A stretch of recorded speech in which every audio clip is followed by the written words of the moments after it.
cruiser was discovered just before dawn at mile marker 143, parked at an unnatural angle on the shoulder, as if it had been abandoned in a hurry. Its engine was still running, headlights burning holes through the early morning fog, and the light bar continued to spin in slow, hypnotic circles that painted the swamp in pulses of red and blue. The driver's door stood open.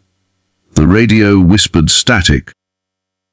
Trooper Evan Leroux was nowhere to be found, and the swamp around the highway felt heavier than it ever had, as though it were listening. Evan had worked Louisiana highways long enough to respect the places that made the hair on his neck rise. Mile marker 143 was one of them. The road narrowed there, swallowed by cypress trees and black water that reflected the sky like a broken mirror. Locals avoided stopping on that stretch, and even veteran troopers felt uneasy when their patrol routes took them through after midnight.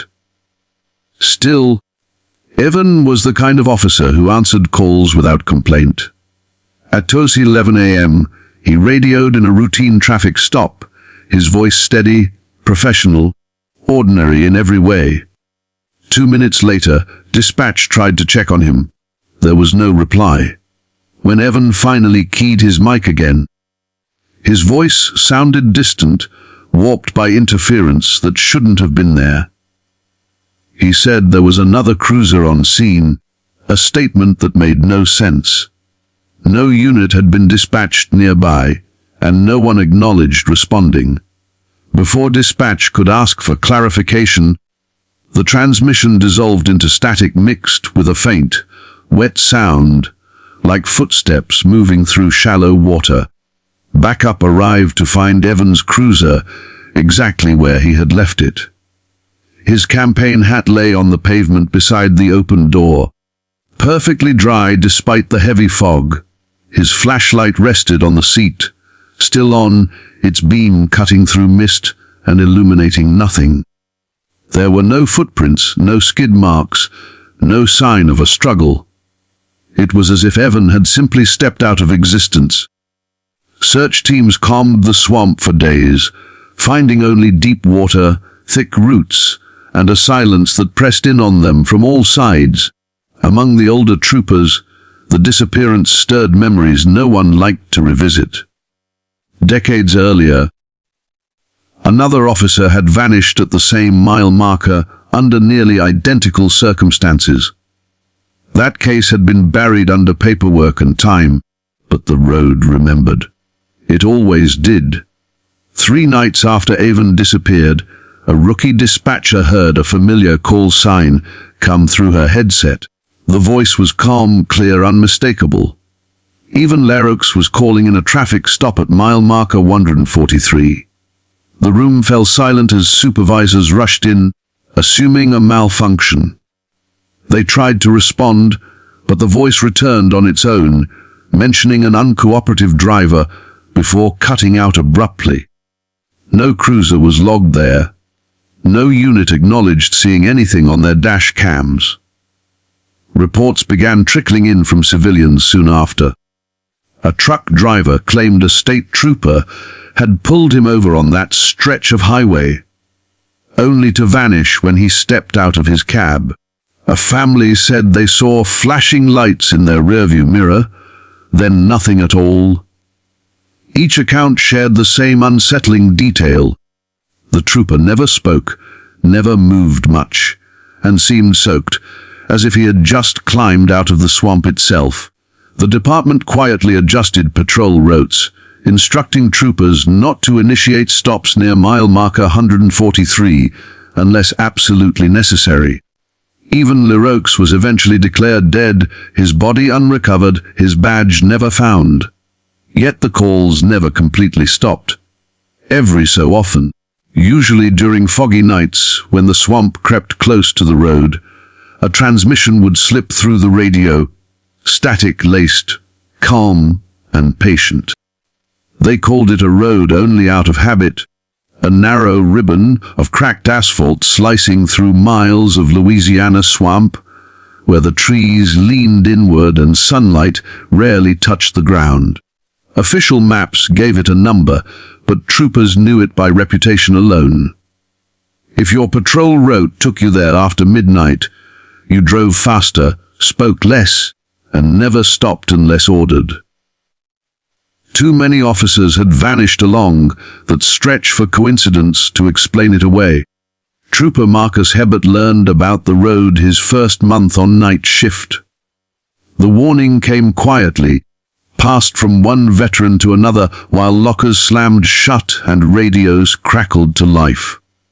Cars stalled there without explanation. GPS units spun uselessly. Radios picked up whispers instead of dispatch. And sometimes, troopers arrived at roll call the next day, unable to remember entire hours of their shift, their uniforms soaked with swamp water they couldn't explain. Marcus didn't believe in ghost stories, but belief didn't matter the night his cruiser engine died right in the middle of that stretch.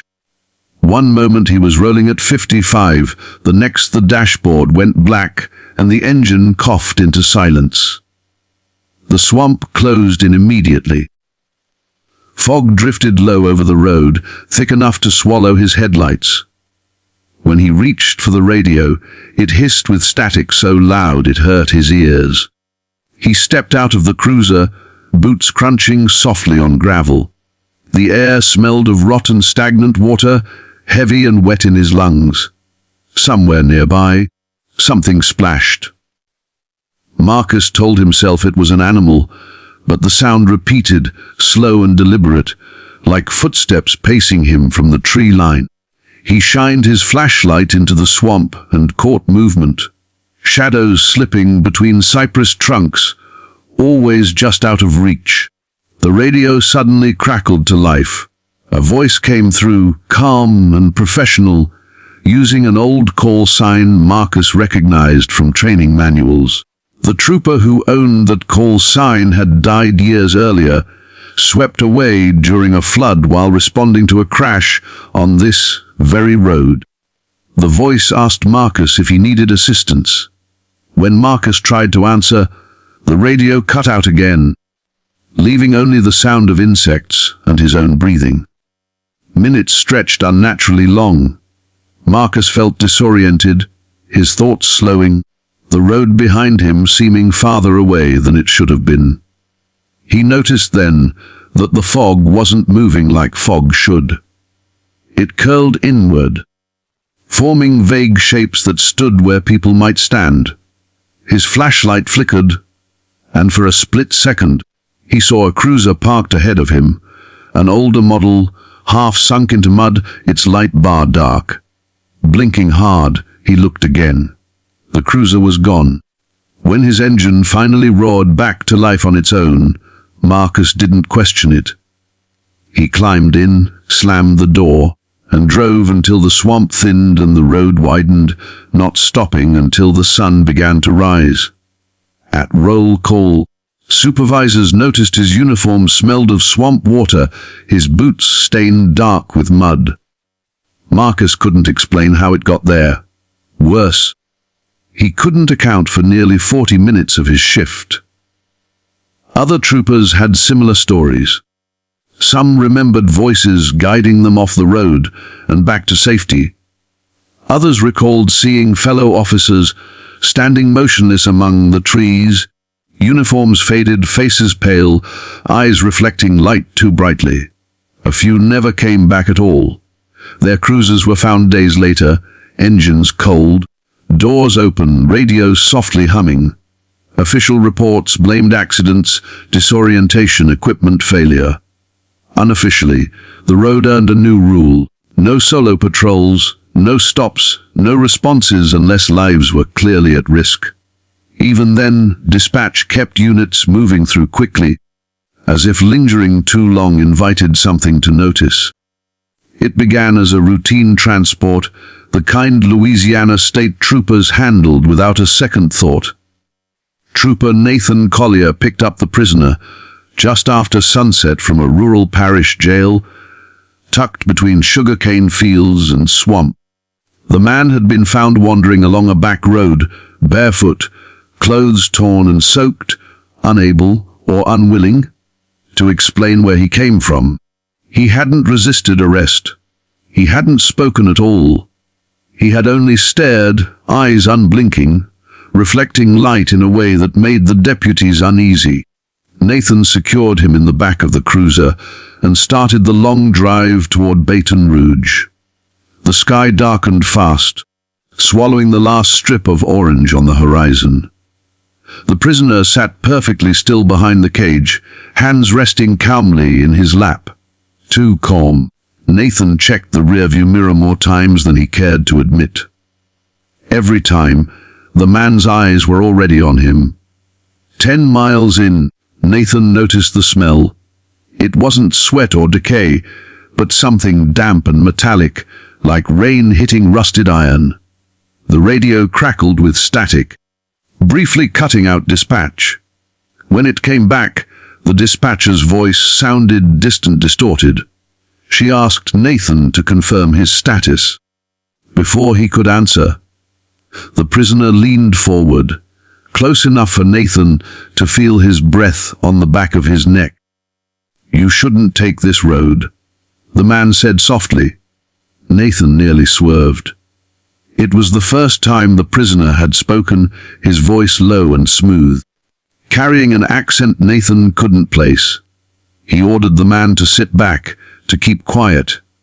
The prisoner obeyed instantly, folding back into stillness like a machine powering down. The road narrowed as swamp pressed in on both sides. Cypress trees loomed overhead, their branches hanging like broken ribs. Nathan felt the sensation of being watched grow stronger with every mile. When he glanced into the mirror again, the prisoner was smiling, not wide, not friendly, just enough. Nathan radioed dispatch to request another unit meet him halfway. Static answered. Then a voice came through. Not dispatch, but something layered beneath it, whispering half, words that made his skin crawl. The dashboard lights flickered. The engine stuttered once, then stabilized. A sharp clang echoed from the back seat. Nathan pulled over instinctively, heart pounding. He exited the cruiser, weapon drawn, and approached the rear door. The prisoner was no longer seated. He was standing, crouched low despite the cage, hands gripping the metal bars. Nathan froze. The man's wrists were bent at unnatural angles, the bones shifting under the skin as if they weren't meant to be there. "You left the water?" the prisoner said. "That was your mistake." The cuffs snapped. Nathan stumbled backward as the man straightened, joints cracking loudly. His face seemed to change in the flashing lights, features blurring, eyes darkening, until they reflected nothing at all. The swamp went silent, insects cutting off at once. Nathan raised his weapon, but before he could fire, the lights died. When they came back, the cruiser was empty. Backup arrived 20 minutes later. They found Nathan standing barefoot in the road, uniform soaked to the waist, gun missing, eyes glassy and unfocused. He kept repeating the same sentence over and over. He wasn't built for the road. Nathan survived, but he never returned to duty. Doctors called it shock. The department called it an equipment failure and closed the case quietly. No prisoner matching the description was ever logged into the system. No fingerprints, no name. Months later, another trooper reported transporting a silent suspect along the same route. The dash cam footage showed the back seat empty the entire time. Yet the audio captured a second voice breathing calmly behind the cage, whispering directions off the road and toward the swamp.